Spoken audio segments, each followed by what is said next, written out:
Students ये NCERT exercise problem 7.3 from page number 232 of equilibrium है, right. तो इसकी स्टेटमेंट रीड करते हैं। At a certain temperature and total pressure of 10⁵ pascal iodine vapour contains 40% by volume of iodine atoms, right? So the reaction is I2 give rise to 2I. That means कि एक iodine molecule जो है वो 2 iodine atoms produce कर रहा है। Calculate Kp for the equilibrium.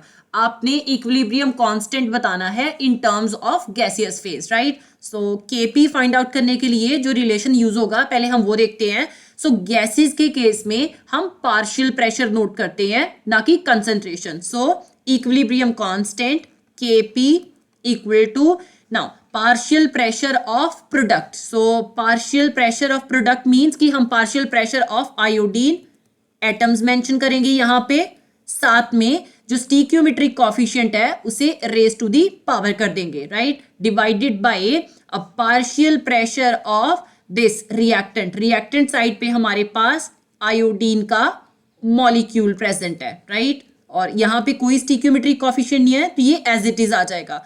अब हमारा नेक्स्ट टारगेट क्या है कि हमने partial pressure of iodine atoms और partial pressure of iodine molecule find out करना है। हमारे पास इन्होंने वॉल्यूम जो है वो मेंशन की हुई है। सो डेफिनेटली पार्शियल प्रेशर हम कैसे फाइंड आउट करेंगे with the help of Dalton's law. So you can write over here according to the Dalton's law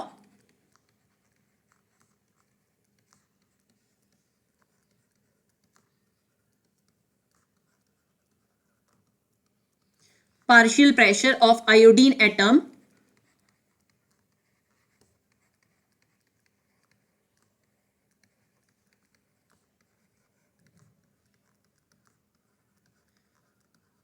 ये हमारे पास टोटल प्रेशर जो प्रेजेंट है, ठीक है, total pressure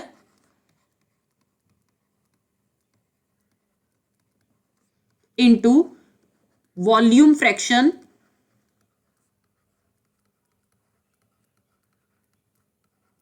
of iodine atoms हो जाएगा, राइट। सो फर्स्ट टारगेट है हमारा कि हमने टोटल प्रेशर देखना है। सो टोटल प्रेशर हमारे पास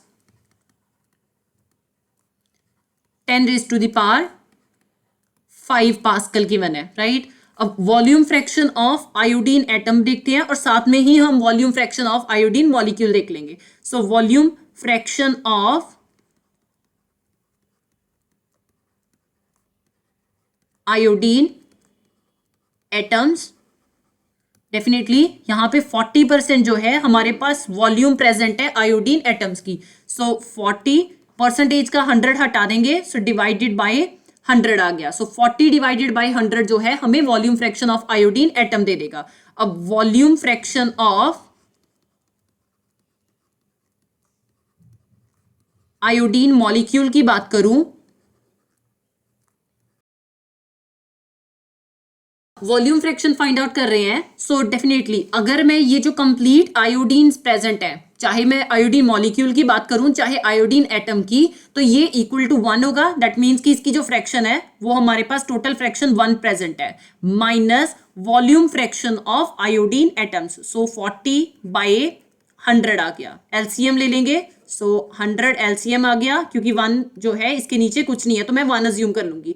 सो 100 डिवाइडेड बाय 1 100 इंटू 1 ये यहाँ पे 100 दे देगा, माइनस 100 डिवाइडेड बाय 100 1 आ गया, 1 इंटू 40 आ जाएगा। सो 100 माइनस 40 60/100 जो है ये हमारे पास volume fraction of iodine molecule दे देगा।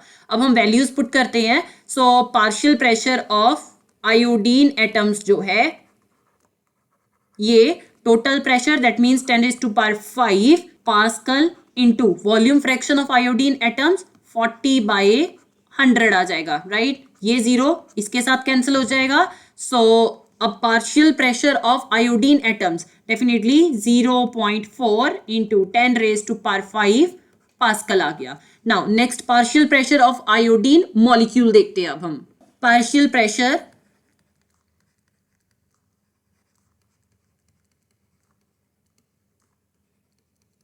of iodine molecule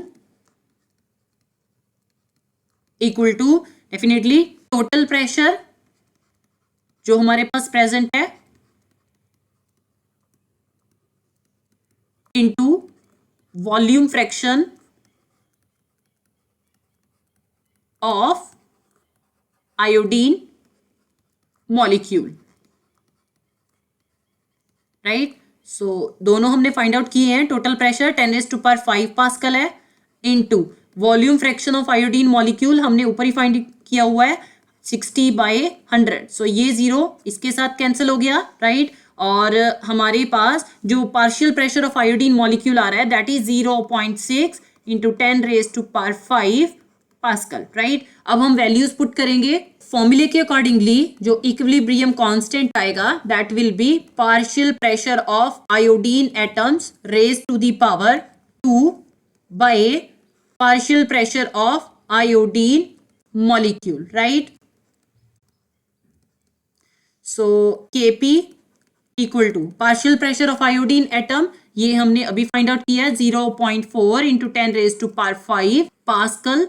इसका स्क्वायर आ जाएगा divided by partial pressure of iodine molecule 0.6 into 10⁵ pascal आ गया। 0.4 का स्क्वायर डेफिनेटली 0.16 आ गया। अब 10⁵ है, ठीक है। इसका जब आप स्क्वायर करोगे तो डेफिनेटली 5 इंटू 2 होके ये 10⁻10 आ जाएगा और पास्कल का स्क्वायर आ गया, right. Divided by 0.6 as it is आ गया इंटू 10⁵ और यहाँ पे पास्कल आ गया। 1 पास्कल इसके साथ कैंसिल हो जाएगा। नाउ 10⁵ जब मैं न्यूमरेटर में लेके जाऊंगी तो ये माइनस का हो जाएगा। सो Kp इक्वल टू 0.16, ये इसका जब मैं डेसिमल हटाऊंगी तो ये 16/100 हो जाएगा।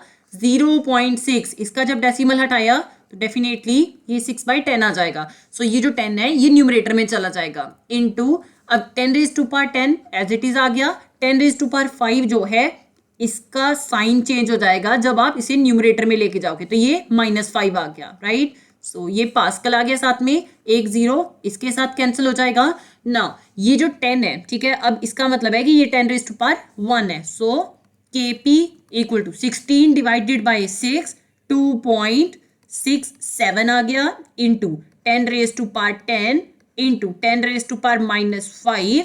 अब ये जो 10 है, ठीक है, सो डेफिनेटली 10 का मतलब क्या है कि यहाँ पे 10 की पावर 1 आ रही है। तो ये जब आप न्यूमरेटर में लेके जाओगे तो ये 10⁻1 आ जाएगा, राइट। और यूनिट पास्कल आ गए। Now Kp equal to 2.67 into, ये सारी की सारी पावर्स मल्टीप्लीकेशन में है तो ये सिंपली आप ऐड कर दोगे। सो 10⁻10 -5 -1 आ गया।